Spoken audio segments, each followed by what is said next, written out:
Welcome to Wisdom-Trek with Gramps. I am Guthrie Chamberlain, and we are on day 2787 of our trek. The purpose of Wisdom-Trek is to create a legacy of wisdom, to seek out discernment and insights, and to boldly grow where few have chosen to grow before. The title for today's Wisdom-Trek is The Divine Stomp, Storming the Gates of the Impossible. Today, we arrive at the grand finale of our journey through Psalm 108. We are trekking through the final stanza, verses 10 through 13, in the New Living Translation. In our previous trek, we stood in the war room of heaven. We heard the Divine Oracle in verses 6 through 9, where Yahweh looked at the map of the Middle East and claimed his territory. We heard him declare, "Gilead is mine, Manasseh is mine, Moab is my washbasin. I will wipe my feet on Edom." It was a breathtaking assertion of ownership. We saw God claiming the hostile nations as his servants, his washpots and his shoe racks. It was a moment of high theology and divine confidence. But today, the scene shifts from the map on the wall to the mud on the ground. In Psalm 108, verses 10 through 13, King David takes that divine promise and tries to walk it out in the real world. And he immediately hits a wall, literally. He finds himself standing outside the fortified city of Edom. The map says Edom belongs to God. But the reality says Edom is locked up tight behind impregnable walls.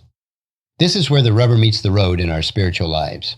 It is one thing to sing about victory in the sanctuary. It is another thing to secure it on the battlefield.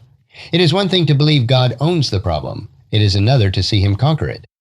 In these final 4 verses, we will see the transition from promise to petition and finally to participation. We will learn that the only way to breach the fortified city is to abandon human strategies and rely on the divine warrior to do the trampling.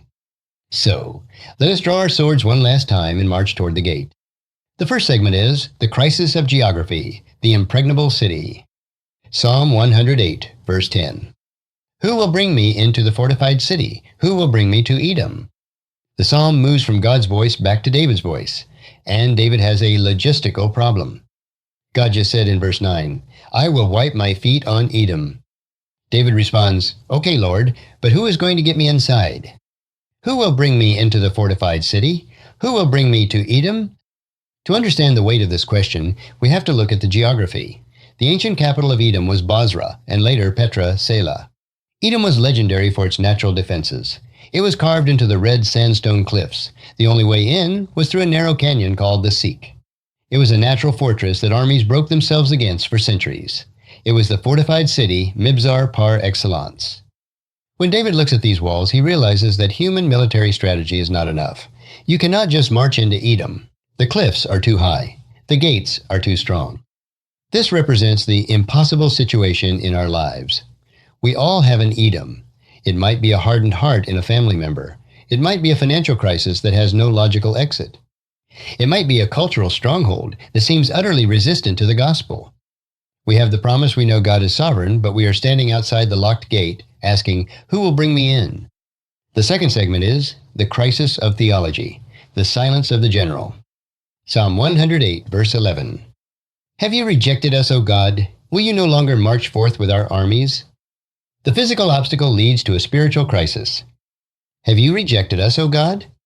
Wait a minute. Just a few verses ago, verse 1, David was singing, "My heart is confident." He was waking the dawn with his praise. How did he get from "my heart is confident" to "have you rejected us" so quickly? This is the raw honesty of the Psalms. David is experiencing the tension between the oracle, what God said, and the experience, what he sees. He sees the closed gates of Edom, and historically, he may be remembering a previous defeat or a time when the battle went badly. It feels like rejection. But the key phrase is the second half. Will you no longer march forth with our armies? This brings us straight back to the ancient Israelite divine council worldview.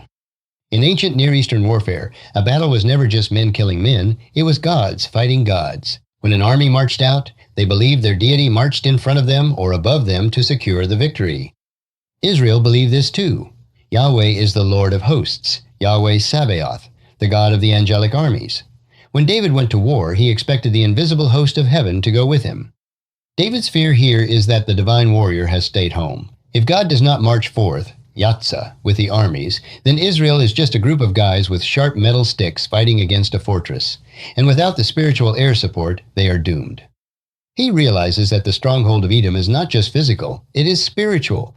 The gods of Edom, the principalities behind the nation, are entrenched there. Unless Yahweh marches out to engage the spiritual powers, David cannot breach the physical walls. The third segment is the renunciation of the flesh, the uselessness of man. Psalm 108, verse 12. Oh, please help us against our enemies, for all human help is useless. Standing before the impossible wall, feeling the silence of heaven, David makes a critical decision. He stops looking sideways and looks up. Oh, please help us against our enemies. The word for help here is not just assistance, it is Ezra saving succor. And then comes a confession that is the turning point of the battle. For all human help is useless. The Hebrew phrase is shav teshuat adam. Vain or empty is the salvation of man. David was a king. He had generals. He had chariots. He had mercenaries, the Cherethites and Pelethites. He had political alliances. It would have been very easy for him to trust in his human help. But standing before Edom, he realizes the truth. It is all vapor. Against the fortified cities of life and against the spiritual powers of darkness, human strategy is useless. Self-help books are useless. Political maneuvering is useless. Money is useless. This is the point of total surrender. It is the realization that, unless the Lord builds the house, they labor in vain who build it. Psalm 127. Unless the Lord breaches the city, the army fights in vain. This confession clears the deck. It strips away the idols of self-reliance. It tells God, I am not holding a backup plan in my pocket. If you don't show up, we die at this gate. The fourth segment is the divine synergy. We fight, he tramples. Psalm 108, verse 13. With God's help, we will do mighty things, for he will trample down our foes. Because David has abandoned human help, he is now ready for divine empowerment. The psalm ends with a roar of renewed confidence. With God's help, we will do mighty things. The literal Hebrew is simply, in God we will do valiantly, or make chayil, power, wealth, strength. Notice the preposition, in God. Not for God, not near God, but in God. Our valor, our courage, and our action are situated inside the sphere of his power. And notice the partnership. We will do mighty things. Wait, I thought human help was useless? Is less than #0. 5# is greater than. Here is a paradox of faith. Human help relied upon as a substitute for God is useless, but human action, empowered by God, is mighty. God doesn't want David to sit on the couch and wait for Edom to fall. He wants David to fight, but he wants David to fight in him. And why will they be successful? For he will trample down our foes. God is the one doing the trampling. The Hebrew word bus, trample, creates a vivid image. It is the image of the victorious warrior stepping on the necks of his enemies. Or, to use the imagery from verse 9, it is the foot coming down on Edom. This brings us full circle to Genesis 3, verse 15, the first prophecy in the Bible. The seed of the woman will crush or trample the head of the serpent. In the divine council worldview, this is the ultimate victory. The human army may swing the swords, but it is the divine boot of Yahweh that crushes the spiritual opposition. He tramples the foes, not just the human Edomites, but the dark powers that animate them. The battle arrangement is this. 1. We do valiantly. We march, we pray, we speak, we act. 2. He tramples. He provides the crushing weight of glory that breaks the enemy's back. This is the secret to the Christian life. As Paul says in Romans 16, the God of peace will soon crush Satan under your feet.